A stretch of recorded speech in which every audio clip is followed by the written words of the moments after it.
Welcome friends, knowledge ভার্সেটাইলে সবাইকে স্বাগত জানাই। গ্রামারের ডাউট ক্লিয়ার করতে চ্যানেলটি অবশ্যই সাবস্ক্রাইব করবে এবং নোটিফিকেশন পেতে বেল বাটনটি অ্যাক্টিভ করে দেবে। আজ আমরা ফ্রেজাল ভার্ব এন্ড আপ বা এন্ডেড আপের ব্যবহার কিভাবে করতে হয় সেটা নিয়ে বিস্তারিত আলোচনা করব।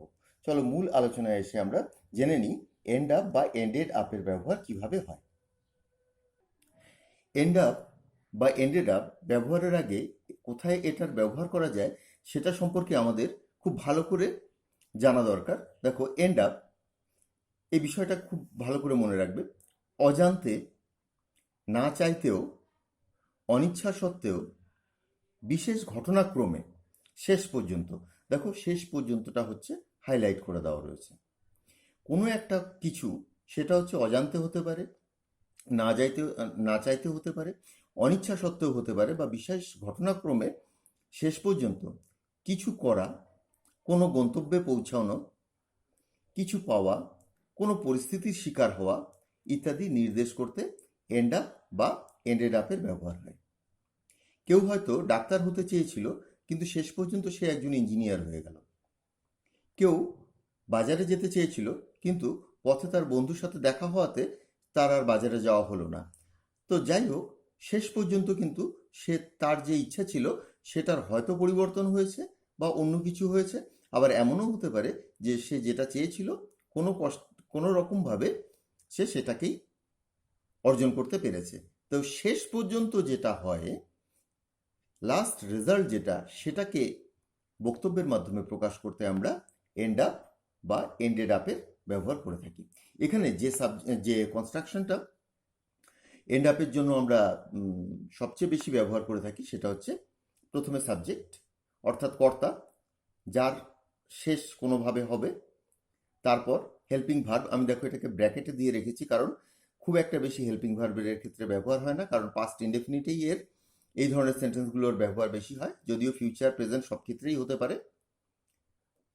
তারপর এন্ড আপ, এখানে আমি এন্ড আপ লিখেছি, কিন্তু টেন্স অনুসারে এটা এন্ডেড আপ বা অন্য ফর্মও আসতে পারে। তারপর ভার্বের শেষে আইএনজি, অর্থাৎ সে কি করতে গিয়ে এই এন্ড আপ হয়েছে সেটা তোমাকে ভার্বের শেষে আইএনজি দিয়ে বসাতে হবে এবং প্রয়োজনে অন্যান্য অংশ বা অবজেক্ট। তো যেটা দাঁড়ালো, প্রথমে সাবজেক্ট, তারপর হেল্পিং ভার্ব, নাও হতে পারে, তারপর এন্ড আপ, এটা এন্ডেড আপও হতে পারে, তারপর ভার্বের শেষে আইএনজি। দেখো এক্সাম্পল, শেষে সে চিঠিটি নিজেই লিখেছিল। হয়তো সে অনেককে অনুরোধ করেছিল চিঠিটি লিখে দিতে, বা কেউ বলেছিল সে চিঠিটি লিখে দেবে, কিন্তু শেষ পর্যন্ত সে নিজেই লিখেছিল। অর্থাৎ কোনো একটা কাজের শেষ পরিণতি কিভাবে হয়েছিল সেটা নির্দেশ করতেই কিন্তু আমরা এই এন্ড আপের ব্যবহার করে থাকি। তো শেষে সে চিঠিটি নিজেই লিখেছিল, কি করে ইংরেজিতে লিখবে এটাকে? হি এন্ডেড আপ, পাস্টে রয়েছে তাই এন্ডেড আপ। হির পরে কোনো হেল্পিং ভার্ব নেই কারণ পাস্ট ইনডেফিনিট টেন্সে রয়েছে। হি এন্ডেড আপ, এবার যে কাজটা সে শেষ পর্যন্ত নিজে করেছিল সেটা হচ্ছে লেখা। He ended up writing the letter by himself. এই হলো তোমাদের এন্ডেড আপের ব্যবহার। অর্থাৎ কোনো ক্রমে, কোনো রকম পরিস্থিতিতে সে কিন্তু প্রথমে চায়নি সে নিজে লিখবে, তো যে কোনো পরিস্থিতির শিকার হয়েই হোক না কেন সে শেষ পর্যন্ত শেষ করেছিল। এখানে এন্ড আপটাই কিন্তু তোমার মূল ভার্ব এবং তার পাস্ট ফর্ম বসেছে কারণ এটা পাস্ট ইনডেফিনিটে রয়েছে। He ended up writing the letter by himself. শেষ পর্যন্ত সে ক্লান্ত অনুভব করেছিল, অর্থাৎ সে জোর কদমে কোনো কাজ করছিল, ভেবেছিল সম্পূর্ণ সে কাজটা সে করবে বা এমন পরিস্থিতির শিকার সে হবে না, কিন্তু শেষে সে ক্লান্ত অনুভব করেছিল। শেষ পর্যন্ত সে ক্লান্ত অনুভব করেছিল, তার ক্লান্তি এসেছিল। হি এন্ডেড আপ ফিলিং টায়ার্ড। কনস্ট্রাকশনটা দেখো, প্রথমে সাবজেক্ট, হেল্পিং ভার্ব নেই। আমি যতগুলো এক্সাম্পল দিয়েছি কোনোটাতেই এই হেল্পিং ভার্ব নেই, সেই জন্য ব্র্যাকেটে রেখেছি। হি এন্ডেড আপ, অনুভব করা, ফিলিং টায়ার্ড। এখানে এন্ড আপটাই মেইন ভার্ব এবং তারপর যে কাজটা শেষ পর্যন্ত সে করেছিল সেটার সাথে আইএনজি, এবং এখানে হচ্ছে সে ক্লান্তি অনুভব করেছিল, অনুভব করা হচ্ছে ফিলিং। পরবর্তী এক্সাম্পল দেখছি, 3 নম্বর এক্সাম্পলটা দেখো। ছেলেটি একটি কলম কিনতে এসেছিল, কিন্তু শেষ পর্যন্ত সে একটি বই কিনেছিল। অর্থাৎ এসেছিল একটা কাজ করতে, অন্য কাজ করে সে ফিরে গেল বা অন্য কাজ সে করলো। এখানে তোমাদের যে কনস্ট্রাকশনটা হবে, প্রথম যে সেন্টেন্সের পার্টটা রয়েছে কিন্তু পর্যন্ত, এটাতে না, দ্বিতীয় যে পার্টটা রয়েছে সেখান থেকেই কনস্ট্রাকশনটা অনুসৃত হবে, অর্থাৎ যে কনস্ট্রাকশনটা আমি দিয়েছি। The boy came to buy a pen, এই অংশটুকু একটা সাধারণ past indefinite sentence. But he, দ্বিতীয়বার হি, আমি তোমাদেরকে কনজাংশন শেখানোর সময় একটু বলেছি যে একই সাবজেক্ট যদি হয় না দিলেও চলে, দিলেও কোনো ভুল নেই। বাট হি, শেষ পর্যন্ত সে কি করেছিল, but he ended up buying a book. এখানে সাবজেক্ট হচ্ছে হি, অক্সিলারি ভার্ব নেই, ভার্ব হচ্ছে এন্ডেড আপ বাইং, ভার্বের শেষে আইএনজি দেবে, বাইং এ বুক, অর্থাৎ শেষ পর্যন্ত সে একটা বই কিনেছিল। এবার দেখো এখানে বাটের ব্যবহার দিয়ে করলাম, এটা কম্পাউন্ড সেন্টেন্স হয়ে গেল। এবার কমপ্লেক্স সেন্টেন্স, অ্যাডভার্ব ক্লজ, যদিও সে পড়তে এসেছিল, সে শুধু গল্প করেই গেল, তবুও সে শুধু গল্প করেই গেল, অর্থাৎ এসেছিল পড়তে কিন্তু করলো শুধু গল্প। দো হি কেম টু রিড, এতটুকু পার্ট কিন্তু তোমার নিজের তৈরি করতে হবে। এবার যে কনস্ট্রাকশনটা আমি বলে দিয়েছি সেটা হচ্ছে এখান থেকে, প্রথমে সাবজেক্ট, তারপর অক্সিলারি ভার্ব, সেটা নেই, তারপরে ভার্বের সেকেন্ড ফর্ম, কারণ এটা পাস্টে আছে, হি এন্ডেড আপ গসিপিং, সে শুধু গল্প করেই গেল, হি এন্ডেড আপ গসিপিং। যদি এটাকেই ফিউচারে যদি করো, যদিও সে পড়তে আসবে তবুও সে শুধু গল্পই করবে, তো কি লিখবে, though he will come to read, comma he will end up gossiping, তো হি উইল একটা দিয়ে দেবে, এন্ড আপ গসিপিং। নেক্সট এক্সাম্পলটা দেখো, তুমি যদি সঠিকভাবে পড়াশোনা না করো তুমি কিছুই অর্জন করবে না, এটা যদি তবে দিয়ে এটা করা, অ্যাডভার্ব ক্লজে, if you don't study properly you will end up achieving nothing, অর্থাৎ তোমার পরিণতি কি হবে, শেষে তোমার কি হবে সেটা সম্পর্কে এর ফিউচার টেন্সে রয়েছে, তাই এইভাবে বলা রয়েছে, অর্থাৎ তুমি শেষ করবে কিভাবে। If you don't study properly, তুমি যদি সঠিকভাবে পড়াশোনা না করো, ইউ উইল এন্ড আপ মানে শেষ পর্যন্ত তুমি, ইউ উইল এন্ড আপ মানে তুমি শেষ করবে, অ্যাচিভিং নাথিং কিছুই অর্জন না করে। 6 নম্বর এক্সাম্পলটা দেখো, তিনি একজন খেলোয়াড় ছিলেন কিন্তু শেষ পর্যন্ত তিনি রাজনীতিতে যোগ দেন, অর্থাৎ শেষ কাজ যেটা তিনি করেছেন সেটা হচ্ছে রাজনীতিতে যোগ দেওয়া। He use to be a player, এখানে তুমি হি ওয়াজ এ প্লেয়ারও দিতে পারতে, he use to be a player but he, দ্বিতীয়বার হি না দিলেও চলে তাই হি লিখে ব্র্যাকেট দিয়ে দিয়েছি, but he ended up joining politics. এই কনস্ট্রাকশনটা তোমাদের দেওয়া রয়েছে, নিশ্চয়ই বুঝতে পেরেছো।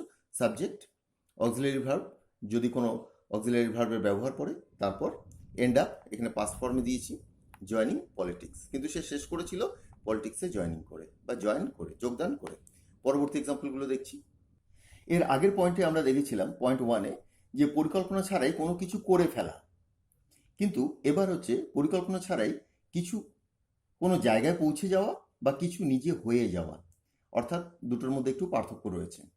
তো নিজেকে নতুন কোনো স্থানে পাওয়া বা নিজেই কিছু হয়ে যাওয়া পরিকল্পনা ছাড়া, সেটার জন্য কি কনস্ট্রাকশন ফলো করবে সেটা এখানে এর আগের 1 নম্বর পয়েন্টে দিয়েছিলাম, যে পরিকল্পনা ছাড়াই শেষ পর্যন্ত তুমি কি করলে বা কি করবে সেটা নির্দেশ করছিল।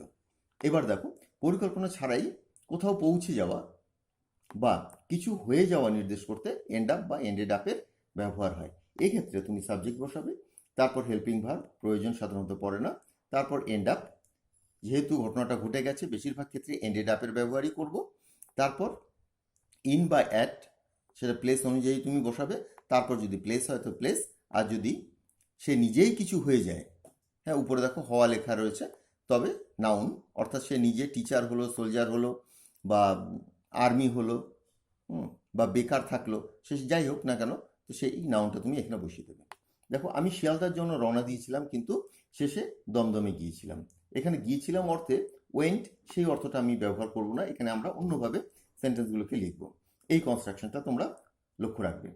I started for Sealdah but ended up at Dum, Dum শিয়ালদার জন্য রওনা দিয়েছিলাম বাট এন্ডেড আপ কিন্তু শেষ করে দিয়েছিলাম দমদমে, অর্থাৎ দমদম পর্যন্তই আমি গিয়েছিলাম।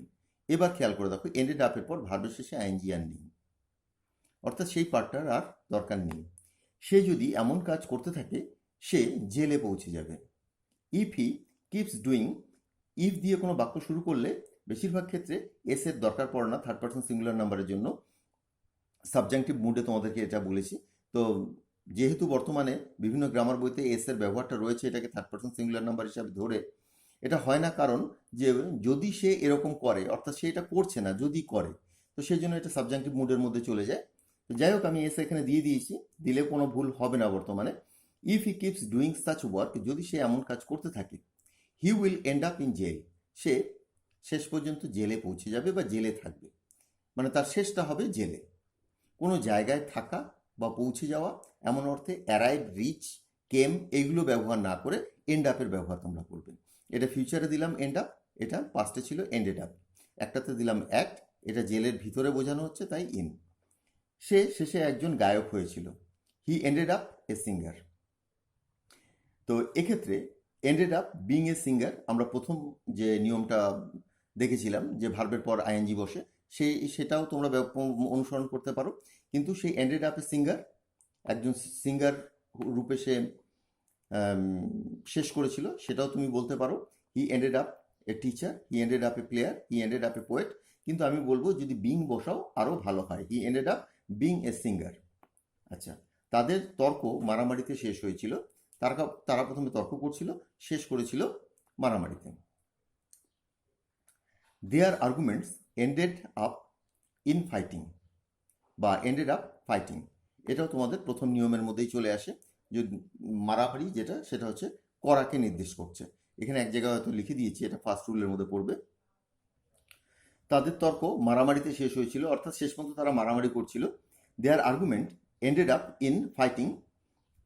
তো এখানে দেখো ফাইটিং যেটা দিয়েছি, এটা ফার্স্ট রুল, অর্থাৎ ভার্বের এন্ডেড আপের পর ভার্বের শেষে আইএনজি, সেই ফর্মটা এখানে ব্যবহার হয়েছে। শেষে আমি এখানেই ছিলাম, শেষ পর্যন্ত আমার বিভিন্ন জায়গায় যাওয়ার কথা থাকলেও আমি এখানেই ছিলাম। I ended up being here, এখানেও এই যে বি এর সাথে আইএনজি, একটু আগে যেখানে বললাম যে টিচার হওয়া, প্লেয়ার হওয়া, এটা সোজাসুজি তোমরা বসাতে পারো। He ended up a singer, কিন্তু এখানেও তোমরা বিং এর ব্যবহার করতে পারো, যে সে একজন সিঙ্গার হয়ে শেষ করেছিল। তো এক্ষেত্রেও ঠিক I ended up being here বা আই এন্ডেড আপ হিয়ার এমনও কিন্তু লেখা যায়। আই এন্ডেড আপ হিয়ার লিখলে এই ফার্স্ট রুল যেটা, সেটা অনুসৃত হবে না।